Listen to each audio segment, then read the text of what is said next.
Un gusto saludarlos el día de hoy, platicando con el experto. Mi nombre es Jorge Arditi, soy arquitecto, codirector de Arditi más RDT Arquitectos, y muy deleitados el día de hoy porque tenemos aquí la presencia de Claudia Esteves Cano, directora general de AMPIP, Asociación Mexicana de Parques Industriales Privados. De veras, Claudia, qué gusto tenerte el día de hoy aquí con nosotros y sobre todo podernos compenetrar en este tema que hoy en día pues está generando mucha polémica en México, mucho impacto, sobre todo, y muy buenas oportunidades, yo creo que para la industria en general en México. Y pues para que darnos esta apertura, pues si nos puedes dar un preámbulo un poquitito de tu puesto y tu parte profesional. Por supuesto, Jorge, muchas gracias por la invitación, gracias a Informa Markets por haberme hecho esta invitación a compartir con ustedes información que hoy es muy importante. Como bien dices, además estamos de moda el nearshoring y los parques industriales. Yo dirijo la AMPIP, que es Asociación Mexicana de Parques Industriales Privados. ¿A quién tenemos en la AMPIP? Los desarrolladores inmobiliarios, los fondos de inversión, las fibras. Tenemos empresas que son proveedores de estos parques, empresas de construcción, financieras, de seguridad, en fin, ¿no? Un abanico muy, muy grande, bancos, por supuesto, inmobiliarios. Y todas estas empresas hoy son, pues, representan el 90% de los parques industriales en nuestro país. ¿Eso qué significa? En México, las empresas que llegan y se instalan para operar, para una manufactura, operan, Jorge, dentro de los parques industriales. Tú sabes que en México hay muchos retos, que ya hablaremos, pero lo más importante es que es en un parque industrial en donde una empresa encuentra y garantiza de alguna manera su operación. Hoy tenemos más de 430 parques industriales en la asociación en 27 estados de la República. Y como te decía, pues se hospedan aquí empresas que operan nacionales, extranjeras, 30% nacionales y el resto extranjeras. Y estas empresas pues han llegado a México desde hace muchísimos años, desde la época de la maquila en los años 70, 80, después el cambio con el TEMEC y ahora pues el famoso nearshoring, que no es otra cosa, Jorge, que acercarse al cliente. Acercar la producción, acercar la manufactura al cliente. Y estos son lecciones que nos dan, por un lado, factores internacionales como la guerra comercial China-Estados Unidos. Por otro lado, por supuesto, invasión Rusia-Ucrania, conflicto Taiwán-China y otros conflictos internacionales, pero más recientemente la pandemia, que todos también vimos ahí algunos cambios. Entonces, todo esto hace hoy a México un destino atractivo para el nearshoring, para que las empresas se vengan a México y estén cerca de sus clientes, principalmente en Estados Unidos. Gracias, Claudia, pues una gran experta. Y pues hoy vamos a tocar el tema de retos que enfrenta la industria hacia la apertura del nearshoring. ¿Ok? ¿Cuál es la situación actual de la industria de la construcción en cuanto al nearshoring? ¿Y cuáles son los principales retos que éste enfrenta para llevar a cabo esta apertura en la cadena de suministro? Mira, yo te voy a hablar del sector inmobiliario industrial, es decir, el sector construcción, pero desde el punto de vista inmobiliario industrial. En primer lugar, te voy a hablar bien del sector porque realmente hemos tenido números impresionantes, pero en segundo lugar te voy a hablar de los retos, como me pides. ¿Y por qué empiezo así? Porque primero déjame decirte que es un sector ganador. Dentro de todo el sector inmobiliario, turismo, oficinas, centros comerciales, vivienda, el industrial es el sector ganador.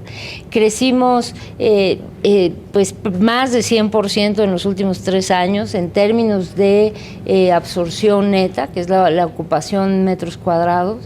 Hoy tenemos registrados 47 nuevos parques industriales en construcción, que es también un dato histórico. Uh-huh. Esto debido, por supuesto, a la demanda y para atender esta demanda. Evidentemente, dentro del sector, la mayoría de las empresas se quieren ubicar en el norte del país. Tenemos las regiones favoritas, las ciudades favoritas de la frontera norte, pero también es cierto que hay muchos retos y ahora sí te voy a comentar cómo me van surgiendo. El primero, creo yo, el suministro eléctrico. Jorge, garantizar el suministro eléctrico en los parques es una necesidad muy importante. Lo mismo que el agua, garantizar suministro de energía y agua, porque los parques consumen solo el 10% de lo que se requiere, pero son las empresas que llegan y se instalan en México que deben de contar con estos insumos de una manera pues segura, garantizar este suministro. Evidentemente, el otro tema importante es la simplificación administrativa. Es muy importante que para las empresas extranjeras que llegan y se instalan en nuestro país podamos apoyar con trámites claros, sencillos y que de alguna manera pues se facilite su instalación en nuestro país. Y evidentemente te mencionaría dos más. Estado de Derecho, que va muy relacionado a lo primero, respetar las leyes y respetar los pues reglamentos que tenemos en todo sentido para la construcción o no construcción. Y el último, posiblemente el que más solicitan las empresas en el exterior, la seguridad en nuestro país, la seguridad en México, seguridad en las carreteras, seguridad en el transporte, seguridad en las operaciones, porque dentro de un parque se opera de manera muy segura. De hecho, contamos con un distintivo que se llama Parque Industrial Seguro, en donde no tenemos ningún problema hacia adentro, pero hacia afuera pueden empezar a salirse algunos temas de control. Entonces te mencionaría esos temas como los principales.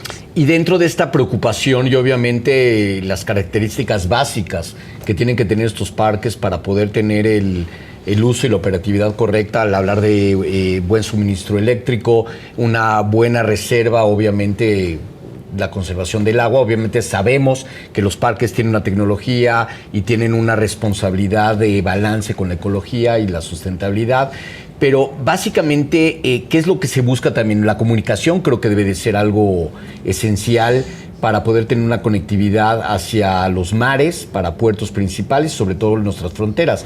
Entonces, yo te plantearía, o sea, al hablar del norte, sur, ¿qué es lo que mayor impacto o qué retos ahorita presenta México para poderle dar mayor apertura y mayor factibilidad a nuevas empresas que quieran entrar a México y a las empresas actuales que puedan modernizarse o puedan tener un mejor beneficio de la misma? Definitivamente lo mencionabas ya, las telecomunicaciones, los transportes, la accesibilidad a puertos, la mejora en todos sentidos del transporte de mercancías es sin duda uno de los grandes elementos que las empresas extranjeras buscan al momento de operar. Por supuesto, ya lo mencionaba yo, la tramitología, el Estado de Derecho, este respeto a la legalidad que tradicionalmente hemos tenido en nuestro país y que tenemos que seguir siempre procurando y manteniendo. Y en definitiva, y como tercer elemento, me gustaría comentarte que todas las reglas que debe de cumplir un parque industrial para considerarse como tal están en una norma, la norma mexicana de parques industriales, que te establece cuáles son las reglas para el suministro de agua, de energía, de telecomunicaciones, las acometidas, en fin, todos estos elementos. Estamos precisamente trabajando en la actualización de esta norma, es una NMX, y creo que aquí algo muy importante a destacar es precisamente la obligación que tienen los parques de cuidar el medio ambiente y de apoyar a las empresas que se instalan, mexicanas o extranjeras, a cubrir sus metas de descarbonización. Y y aquí hablamos de plantas de tratamiento de agua, de energía renovable, hablamos de la importancia que tienen los espacios comunes en los parques. Nosotros, incluso como AMPIP, como asociación, tenemos el 12 de septiembre como el Día de Responsabilidad Social. Y hacemos mucho en favor del medio ambiente precisamente para apoyar todas estas iniciativas. ¿Qué retos se presentan en términos de costo y precios al considerar las opciones del nearshoring en la industria de la construcción y cómo se pueden mitigar estos desafíos que se les presentan? Bueno, si te refieres como tal a la construcción de parques industriales, pues yo te diría que el primero que se me ocurre tiene que ver con el costo de los materiales como acero, como concreto, es decir, estos insumos, tú eres arquitecto y estos insumos son pues la regla de oro, así que el poder tener un buen conocimiento y control de estos precios es fundamental para la construcción de los parques. Hoy participan en la construcción muchos actores, participan no solo los desarrolladores inmobiliarios, sino también fondos de inversión, participan fibras, participan bancos, participan capitales privados, muchos actores que definitivamente hacen del sector pues un sector competitivo. Por ejemplo, en términos de nuevas formas de uso de estos parques, por ejemplo, que hemos visto a lo mejor alrededor del mundo, que deben de estar obviamente localizados en donde la mano de obra sea un poquito más calificada y puedan tener los servicios o las necesidades para los mismos trabajadores que habitan, que operan dentro de estos parques. ¿Viene alguna nueva tendencia de parque de que pueda generarse como un tipo ciudad, que pueda albergar la combinación entre el parque y la vivienda, la cuestión también de coworking? ¿Viene un cambio interesante dentro de esto en México? Mira, todos los parques se instalan favoreciendo la comunidad en donde van a ubicarse. Es decir, siempre procurando que haya una muy buena mezcla de vivienda, por supuesto de transporte urbano, sin duda de educación, cerca de universidades, como bien dices, donde está la mano de obra. Y todo esto, esta mezcla de factores, son parte de la definición de un parque industrial. Hoy que tenemos una cada vez mayor clasificación de parques en términos de su uso, que quiere decir que hoy tenemos, por ejemplo, sobre todo en la Ciudad de México, parques industriales dedicados a la logística, y esta es una lección de la pandemia. Crece el comercio electrónico, crece por supuesto esta oportunidad de logística en México, de distribución y logística, y se crean nuevos parques dedicados a la logística. Tenemos por supuesto algunos parques dedicados a sectores, sobre todo automotriz. Evidentemente la mano de obra es importante, pero sin duda la localización cerca del cliente es hoy la tendencia que nos va a marcar en los próximos 3 años. Al hablar de cuál es el papel de la colaboración público-privada en el nearshoring de la construcción y cuáles son los retos en la cooperación entre gobierno y empresas con otros actores en proyectos internacionales. En este caso me imagino que obviamente según la localización juegan un papel pues, más protagónico ciertos parques que en otros lugares de la República. Me imagino son más peleados los lugares donde se pueden realizar este tipo de parques. Bueno, sobre todo por la ubicación geográfica en México, esta enorme frontera que compartimos con el mercado más grande del mundo, y que estas empresas que se están trasladando lo que quieren es estar cerca de sus clientes. ¿Esto a qué nos lleva? A que ciudades como Tijuana, Juárez, por supuesto el favorito Monterrey, Saltillo, que está tan cerca, son los lugares pues más solicitados hoy por los inversionistas extranjeros, que lo que quieren es venderle a Estados Unidos. Pero no solo, también tenemos, por ejemplo, ciudades como Mérida, en donde se está también desarrollando muy bien el sector de los parques industriales, y es precisamente para el transporte marítimo de mercancías hacia la costa este de Estados Unidos. Y entonces hay de todo, depende de lo que se esté buscando. Creo aquí que algo que buscamos mucho en la ANPIP es trabajar de la mano con los gobiernos estatales.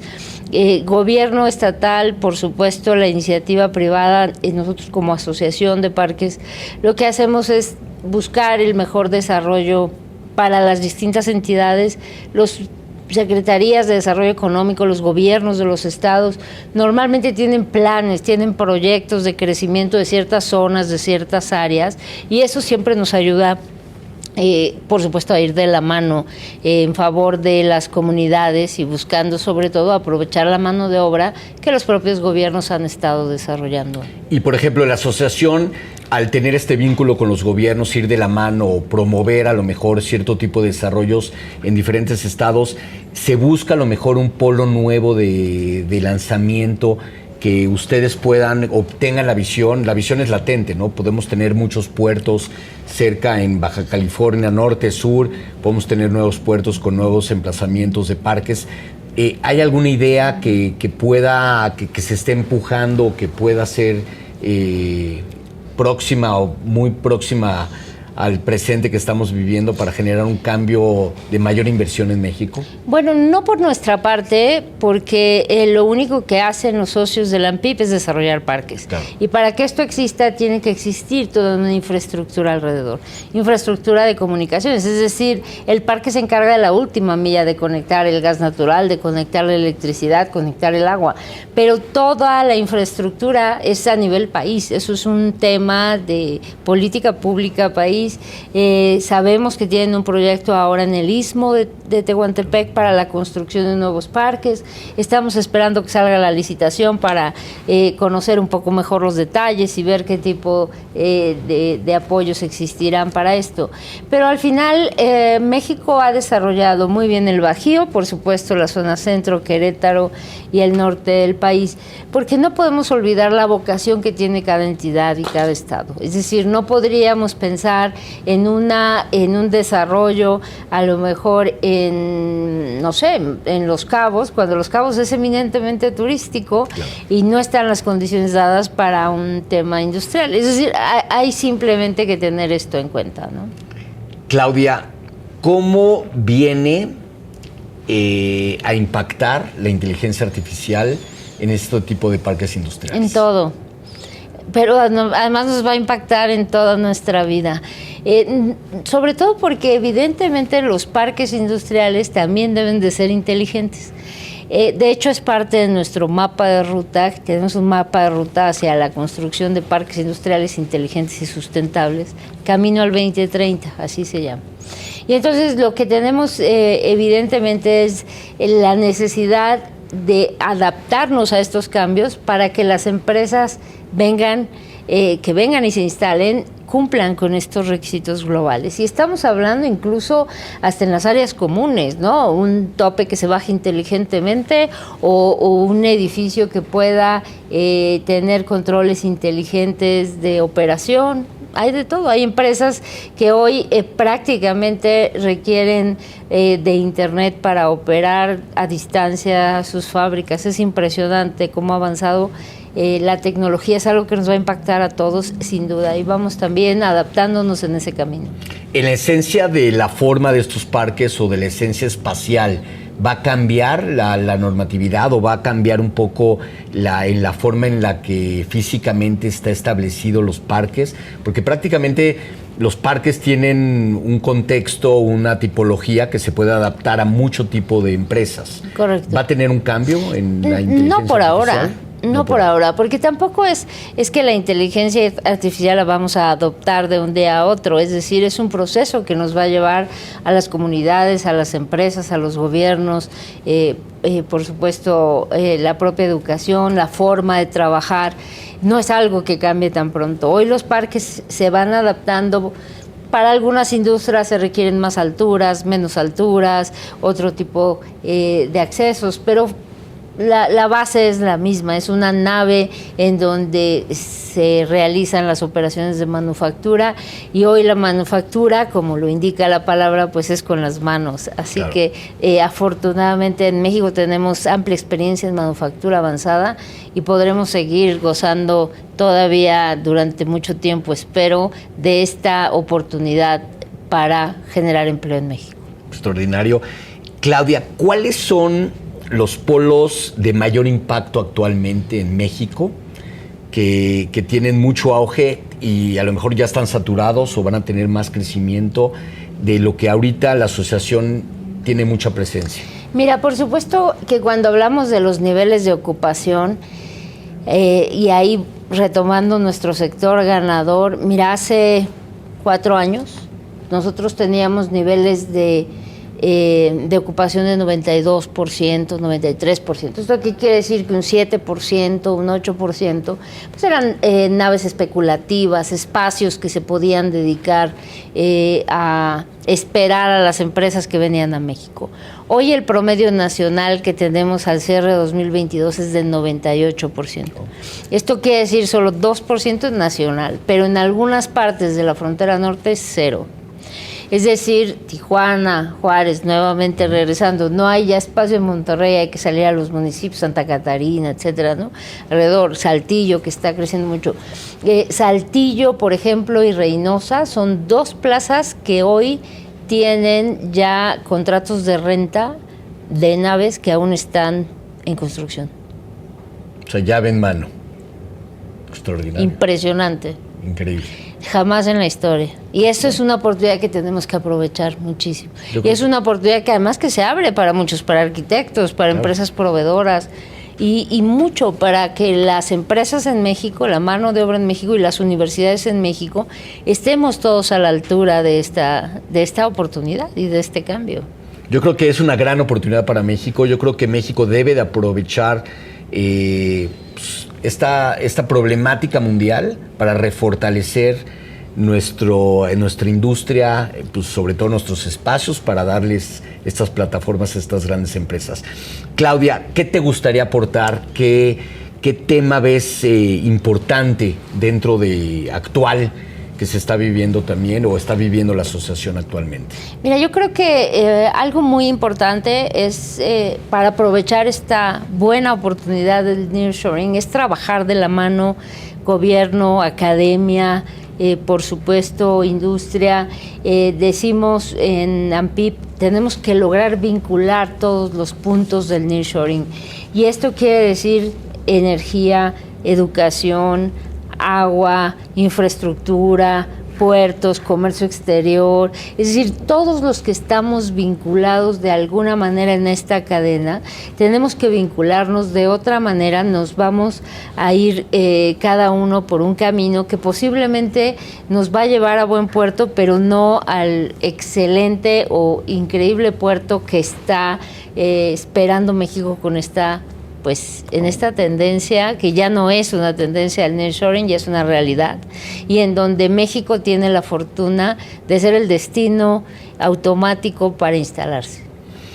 Yo creo que un gran nicho de oportunidad, arquitectos, ingenieros, desarrolladores, empresas. México está presente a nivel mundial y lo mejor de todo, tenemos un gran vecino potencial comercial que debemos explotarlo, ¿no? Que tantos países quisieran por lo menos tener 3 metros lineales de frontera para poder introducir trailers en gran medida. Y no nos vayamos tan lejos, todos nuestros vecinos de Centro y Sudamérica seguramente que también verán alguna ventaja con esto.